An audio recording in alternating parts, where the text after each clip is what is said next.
میرے عزیز بھائیوں، آج دنیا کے حالات بڑی تیزی سے بدل رہے ہیں۔ اسلام کی دشمن قومیں مسلمانوں کے خلاف صف آرا ہو رہی ہے۔ صلیبی اور صہیونی طاقتیں متحد ہو کر پورے عالم اسلام پر قبضہ کر لینا چاہتی ہیں۔ وہ امت مسلمہ کو شکنجے میں کسنے کے لیے عالمی پیمانے پر جال بچھا چکی ہے۔ عراق، افغانستان، شام، پاکستان، سعودی عرب، صومالیہ اور سوڈان سے کمبوڈیا تک اور اسی طرح اپنے پاؤں پسار چکی ہے اور اپنی طاقت کے بل پر انہیں جھکا چکی ہے۔ سامراجی غرور اور صلیبی جنون ان پر سوار ہے اور پوری دنیا مغربی طاقتوں کی ہاں میں ہاں ملا رہی ہے۔ دہشت گردی کے خلاف جنگ کے نام پر مسلمانوں کے خلاف دراصل یہ صلیبی جنگ کا آغاز ہے، جس کا اعلان امریکہ کا صدر بش پہلے ہی کر چکا ہے۔ 2003 میں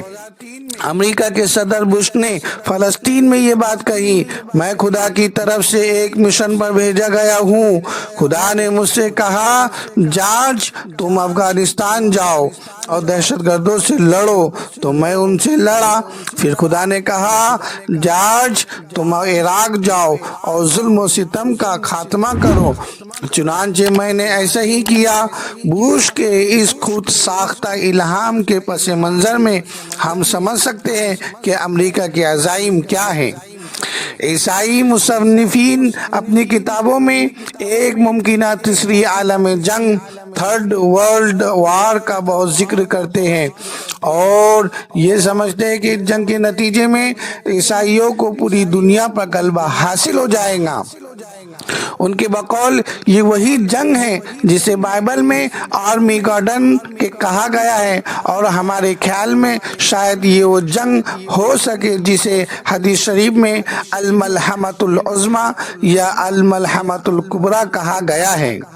بہرحال جنگوں کی تاریخ اور تاریخ انسان کی یہ ایک ہولناک جنگ ہوگی جو سال ہر سال جاری رہیں گی اور تباہی، بربادی، خونریزی میں سابقہ جنگوں کے تمام ریکارڈ توڑ دیں گی۔ عیسائیوں میں اس جنگ کے لیے زبردست تیاری چل رہی ہے اور یہ لوگ مغربی ایشیا میں اس جنگ کے لیے ماحول تیار کرنے میں لگے ہوئے ہیں۔ عراق، افغانستان اور دوسرے اسلامی ممالک کی طاقت کو کمزور کر دینا اس جنگ کا پیش خیمہ معلوم ہوتا ہے۔ اس کے لیے اسلام کو بدنام کر کے اقوام عالم کو مسلمانوں کے خلاف کرنے کے لیے میڈیا کے ذریعے زبردست پروپیگنڈا مہم جاری ہے۔ اپنے آپ کو مہذب قوم کا خطاب دے رہی ہے، جبکہ عریانیت اور فحاشی میں وہ قوم اس قدر آگے نکل چکی ہے کہ ان کو جانوروں سے بھی تشبیہ نہیں دی جا سکتی، کیونکہ اولئک کالانعام سے بھی آگے، بل ہم اضل کے مصداق ہے، یعنی بے رہ روی میں جانوروں سے بھی آگے نکلے ہوئے ہیں، اور دین سے عاری بعض نام و نہاد مسلمان ان کے پیچھے چلنے کی وکالت کر رہے ہیں۔ حضرات گرامی، اپنے منصوبے کو پائے تخت تک پہنچانے کے لیے اہل مغرب کی ذہن میں ایک خطرناک اسکیم ہے، اور وہ یہ کہ مسلمانوں میں توڑ پیدا کر دیا جائے۔ مسلمانوں میں توڑ پیدا کر دیا جائے۔ یہ بات کو سمجھیے کہ وہ اسکیم یہ ہے کہ مسلمانوں میں توڑ پیدا کر دیا جائے اور جن ممالک میں ان سے ٹکر لینے کی صلاحیت ہے ان کے ٹکڑے ٹکڑے کر دیا جائے۔ اس کام کے لیے انہوں نے فرقہ واریت کو اعلی کار بنایا، چنانچہ بڑی ہنرمندی اور چالاکی سے انہوں نے عراق میں اس کام کو انجام دیا ہے۔ عراق کو شیعوں اور سنیوں اور ان تمام باتوں کے اندر بانٹنے کی تیاری چل رہی ہے، اور اس وقت کی تازہ خبروں کے مطابق افغانستان میں بھی یہ لوگ شیعہ سنی فساد کرانے اور قبائل کے سرداروں اور جاگیرداروں کو ورگلانے میں لگے ہوئے ہیں۔ حضرات گرامی، اس کے علاوہ مسلمانوں میں تفریق کے لیے ایک اور بہت ہی خطرناک اسکیم جو امریکہ کے ایک تحقیقاتی ادارے رینڈ نے تیار کی ہے وہ اور جس پر عمل شروع ہو چکا ہے وہ یہ کہ ان تمام مسلمانوں کے لیے جو پورے طور پر اسلام کو اپنانے والے ہیں، اسلام پسندوں کا لفظ استعمال نہ کرے، انتہا پسندوں کا لفظ استعمال کیا جائے، اور دنیا کے تمام مسلمانوں کو اعتدال پسند اور انتہا پسند دو طبقوں میں بانٹ دیا جائے، اور اعتدال پسند طبقے کو غالب کرنے کے لیے اسے ہر ممکن امداد دی جائے اور ہر طرح سے انہیں مضبوط کیا جائے۔ خبر رساں ایجنسیوں کی رپورٹ کے مطابق اس کام کے لیے اعتدال پسندوں کا نیٹ ورک قائم کیا جائے گا اور میڈیا کا تشہیر کے لیے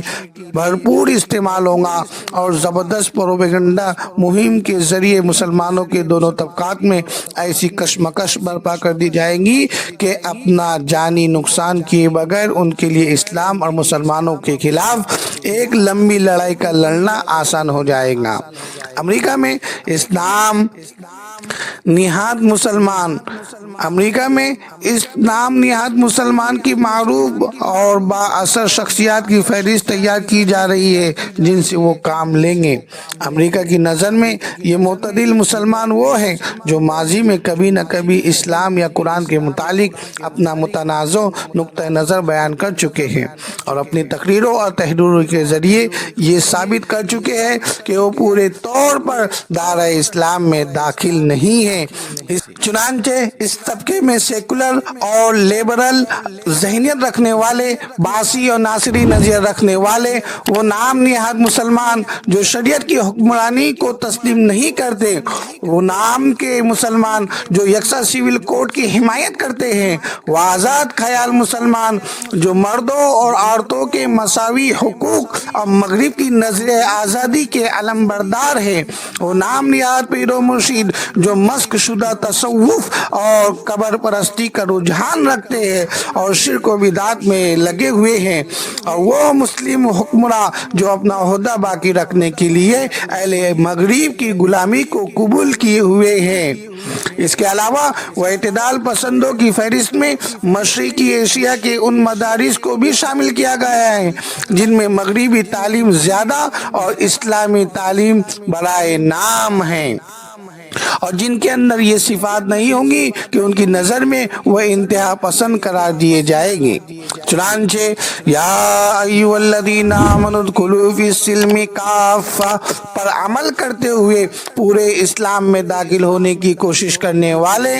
توحید کی بات کرنے والے، ظلم و کفر اور شرک کے خلاف جہاد کرنے والے، نماز، روزہ، حج اور زکوٰۃ پر عمل کرتے ہوئے ان کی تبلیغ کرنے والے، اسلامی وضع و قطع اختیار کرنے والے یعنی داڑھی، ٹوپی اور پردے وغیرہ کا اہتمام کرنے والے، دینی مدارس میں تعلیم حاصل کرنے والے، فحاشی، عریانی، بے حیائی، آوارگی، سود، جوئے اور شراب کے خلاف تحریک چلانے والے، میوزک، ناچ گانوں، سینما گھروں اور فحش اشتہارات کی مخالفت کرنے والے، اسلامی ملکوں میں اللہ کی پسندیدہ شریعت یعنی اسلامی شریعت کا نفاذ چاہنے والے اور مغربی تہذیب کی مخالفت کرنے والے وغیرہ وغیرہ، یہ سب انتہا پسند قرار دیے جائیں گے، یہ سب انتہا پسند قرار دیے جائیں گے۔ الغرض حضرات گرامی، صلیبی طاقتیں اپنی اس اسکیم کو کامیاب کرنے کے لیے ہر طرح کے ہتھ گھنٹے اپنا رہی ہیں۔ عراق میں شیعوں اور سنیوں کی عبادت گاہوں پر حملوں اور مذہبی جلسوں میں بم دھماکوں کے تعلق سے مغربی ممالک میں شائع ہونے والی کچھ کتابوں میں براہ راست امریکہ اور اسرائیل کے خفیہ محکموں کی شمولیت کی بات کہی گئی۔ اس سے بھی ان کی کی سازش کو آسانی سے سمجھا جا سکتا ہے۔ ادھر مغربی طاقتوں کی مسلسل مدد کی وجہ سے اسرائیل کے حوصلے بہت بلند ہیں۔ 1948 میں ایک سازش کے تحت مغربی ممالک نے اسرائیلی مملکت کی بنیاد رکھی اور یہودیوں کو وہاں بسانا شروع کر دیا اور فلسطینیوں کو ان کے گھروں سے بے دخل کر دیا۔ 1968 میں اسرائیل نے بیت المقدس پر قبضہ کر لیا۔ آج یہ مملکت دنیائے اسلام کے لیے ایک ناسور کی شکل اختیار کر چکی ہے اور یہودی ایک وسیع تر اسرائیل کے قیام کے لیے مسلم دنیا سے برسر پیکار ہے۔ یہودیوں کا دعویٰ ہے کہ فلسطین کی زمین ہمیں اللہ نے دی ہے اور اس پر ہمارا مذہبی اور پیدائشی حق ہے۔ حضرات گرامی، یہودیوں کا یہ دعویٰ ہے کہ فلسطین کی زمین ہمیں اللہ نے دی ہے اور اس پر ہمارا مذہبی اور پیدائشی حق ہے۔ وہ کہتے ہیں کہ تورات میں خدا نے ہم سے وعدہ کیا ہے کہ زمین ہم تمہیں واپس کریں گے، لہذا خدا نے وہ زمین جو صدیوں پہلے ہمارے ہاتھوں سے نکل گئی تھی واپس کر کے اپنا وعدہ پورا کیا ہے۔ بعض نام نہاد روشن خیال کہلانے والے مسلمان بھی ان کے اس دعوے کو تسلیم کر رہے ہیں، نعوذ باللہ۔ اور غضب بالائے غضب یہ کہ قرآن کی اس آیت کو یا قوم ادخلوا الارض المقدس التي كتب اللہ لکم کہ داخل ہو جاؤ اس ارض مقدس میں جو اللہ نے تمہارے لیے لکھ دی ہے، ان کے دعوے کے حق میں پیش کر دیتے ہیں۔ حالانکہ اس آیت میں جو بات کہی ہے وہ 2000 سال پہلے کا ذکر ہے، جبکہ اس کے برعکس قرآن حکیم میں یہ بات صاف لفظوں میں موجود ہے کہ یہودی قوم دنیا میں ہمیشہ ذلیل و خوار رہیں گی اور انہیں کبھی چین و سکون نصیب نہ ہوگا۔ چنانچہ آج بھی ہم اپنی آنکھوں سے دیکھ رہے ہیں کہ دنیا میں سب سے زیادہ خوف اور دہشت میں جینے والی یہی قوم ہے۔ حضرات گرامی، یہودی مملکت کی داغ بیل پڑ جانے کے بعد ان کا ایک منصوبہ وسیع تر اسرائیل کا قیام ہے، جس کو عملی جامہ پہنانے کے لیے وہ جی توڑ کر کوششوں میں لگے ہوئے ہیں۔ ان کے اس دعوے کی بنیاد بائبل میں درج یہ عبارت ہے کہ خداوند نے احرام سے عہد کیا اور فرمایا یہ ملک دریائے مصر سے لے کر بڑے دریا یعنی فرات تک میں نے تیری اولاد کو دیا۔ اسی کو مد نظر رکھتے ہوئے یہودی جن علاقوں پر قبضہ کرنا چاہتی ہے ان میں مغربی کنارہ، غزہ، لبنان، اردن، شام، عراق، کویت، سعودی عرب، مصر اور ترکی کے کچھ علاقے شامل ہیں۔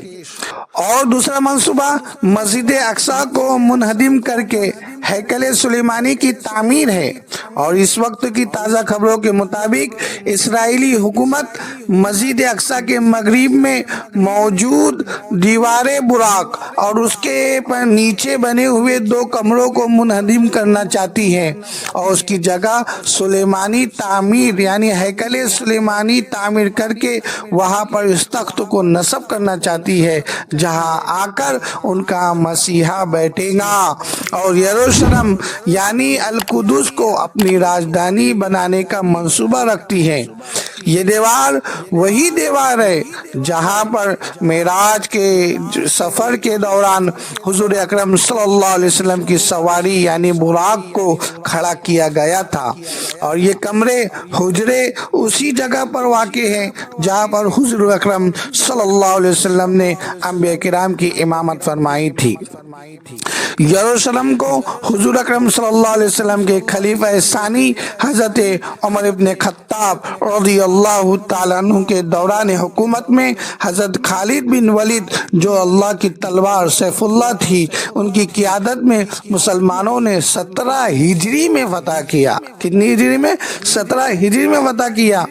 درمیان میں تقریباً 70 سال کا زمانہ چھوڑ کر صلاح الدین ایوبی رحمۃ اللہ علیہ کی قیادت میں دوبارہ اس علاقے کو آزاد کرا لینے کے بعد سے یہ شہر